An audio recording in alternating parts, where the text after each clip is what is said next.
Hello everybody and welcome to your first set of video notes. Today we'll be covering Learning Target 1.1, which is all about scientific notation. The first level that we will be covering is for the basic level. And for those of you unfamiliar to this, basic is the first level that you need and the basic level that you need in order to say that you've passed this learning target. Then the next level higher than that is meet standard. And then the one that is the highest level that you can go for is the extends level. So we're just covering the basics of scientific notation here, and further video notes will talk about the meets and extends. Now, throughout this video, I want you to pause this as needed, even rewind it if you need to. The big idea in this is you can pause this and rewind as much as you need to, and you should write these notes down into your notebook so that way you have them to study from, and I will be checking to make sure that you did write down some of these things in your video notes. All right, so let's go. Basic level says, I can convert between decimal and scientific notation. So the first thing we need to talk about is what is decimal and scientific notation? So first we're going to start with decimal. Decimal is the normal, and I'm putting normal in quotes because who really knows what normal is, but I'm going to say the normal or regular way of writing a number. So like 0.01, 231, 4,013, whatever, just your normal numbers. Now, scientific notation, on the other hand, is used when numbers are either very large or very small, and the goal is to try to eliminate all these extra zeros that come up when you have a really, really big number or a really, really, really small number. And so our definition for this is going to be scientific notation is a shorthand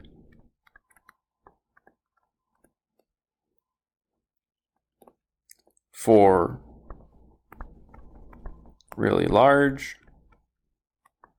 or small numbers. And there's a certain structure that scientific notation will always follow, and it'll look something like this. You're going to have a base number, so let's say 4.2, that would be our base number, times 10. This part right here is always going to be common in scientific notation.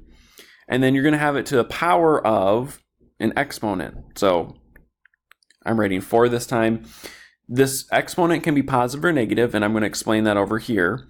But this exponent here is going to tell you which way to move when you're going back to your normal decimal notation. Now there are a couple of notes that I want to add onto this. This base number must always be between 1 and 10. So you notice 4.2, that falls evenly between 1 and 10. You always have your base number, or your base number followed by times 10, and then it's always going to be to the power of something. And this exponent tells you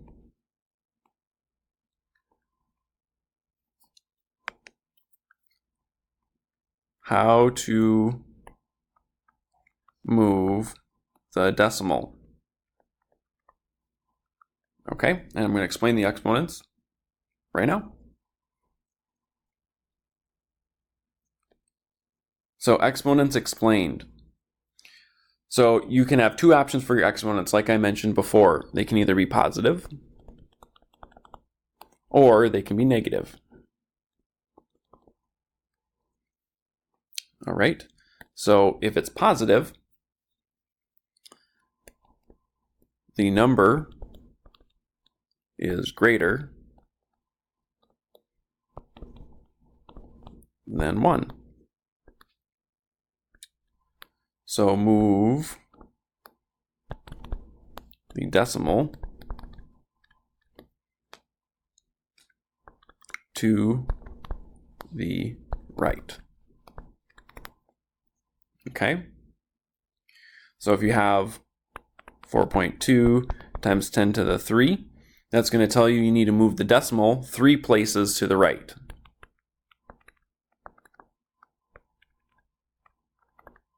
Okay, so you'd end up with 4, and then 1, 2, 3, and your decimal will go at the end. And since we needed to move the decimal and there were no spots for zeros, we had to add those zeros in there.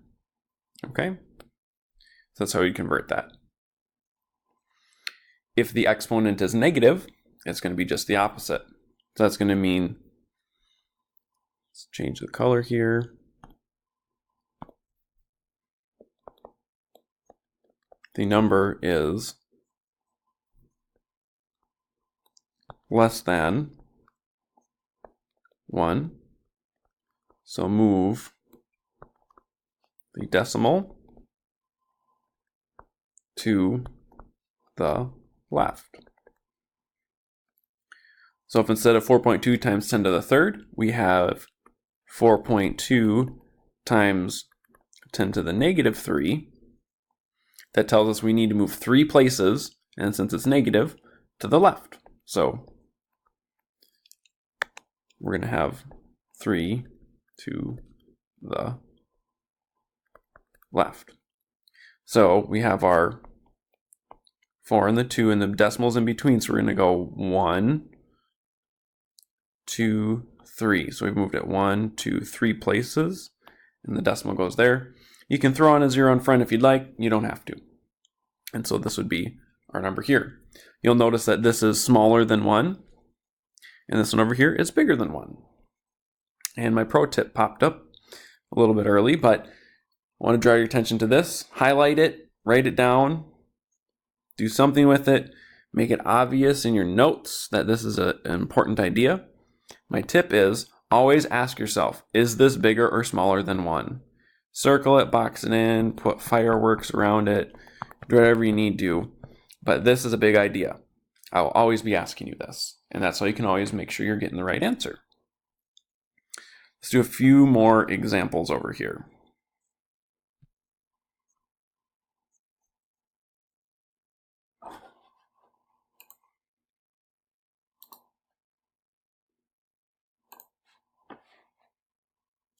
All right, that looks a little bit better. So we're going to do some examples going from decimal to scientific notation. Now, if you'd like to try these ahead of time, you certainly can. You can pause this and then come back at any time and then see what the right answers are. Or if you want to just follow along, that is also okay. So here we've got 101,000. Now notice that you can't see the decimal, but we all know that the decimal needs to go at the end. In these two, you can see the decimal, so you know we need to place those. If the decimal is not outright written, it goes at the end of the number, like so. All right, so I'm first going to write times 10 because that part is always going to be the same for scientific notation. And it looks like this number is bigger than 1, so our exponent is going to be positive. And now we need to figure out what the base number is going to be. That's going to go here. And then the exponent is going to be up here, and it's going to represent how many places we've moved. So we got to get this number. The base number has to be in between 1 and 10. So we're going to move this 1, 2, 3, 4. That seems like it could be the right spot, but that would make this number 10.1, which isn't quite following the rules. So we have to put this over one more spot, and we're going to put it right there.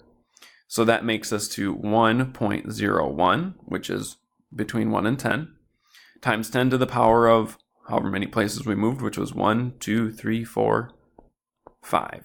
And again, it's positive because it's greater than 1. Okay, and that's our answer. The next one, I'm going to do my times 10, and then we're going to have an exponent, and we're going to have a base number. So this time, it's smaller than 1, so we know that the exponent is going to be negative, and I'm going to see how many places I need to move to get us to our base number. So we've got 1, 2, 3, 4, 5. Sounds familiar. And we got 1.01, also familiar. But this time, since it was smaller than 1, it's going to be times 10 to the negative 5. That's a little messy, so let's see if I can write it a little bit clearer. 1.01 times 10 to the negative 5 is our answer here. Go ahead and try doing these next two on your own. Pause the video, and then when you're ready for the answers, go ahead and hit play. All right, now that you tried some on your own, let's go ahead and go over these together. So I'm going to do my times 10 first, because that's always going to be there. And it looks like this is smaller than 1, so I know my exponent has to be negative. And I'm going to move my decimal 1, 2, 3, 4 places. So I get 1.23 times 10 to the negative 1, 2, 3, 4. That would be my answer for this one. Next one, times 10, and it's going to be positive because this number is bigger than 1. And I'm going to move my decimal 1, 2, 3, 4 places to get my base number somewhere between 1 and 10. And I end up with, it's a little bit longer, but we still have 4.678. I believe that's correct. Times 10 to the power of how many places did we move? 1, 2, 3, 4. And it's positive because our original number was greater than 1. All right, we're on our next section, and this will be where we finish up our video notes. This is converting from scientific notation to decimal. Now, for these ones, it's just the opposite of what we did before, and we'll go from there. So 1.46 times 10 to the power of 6. I'm going to start by writing my 146 here, because I know I'm going to be using that. And then this number here is positive, the exponent. So that means that I have to make this bigger than 1. So I have to move the decimal to the right in order to make this bigger than 1. So my decimal started here. So I'm going to go 1, 2, and then there aren't any zeros over here or any numbers, so I have to add in zeros. So I did 1, 2, 3, 4, 5, 6. This is where I want my decimal. And then I add in zeros in order to make that work. So then writing this a little bit neater. 1, 2, 3, 4 zeros. My answer would be 146,000. Same thing down here. I'm going to start by writing my base number, which is 21.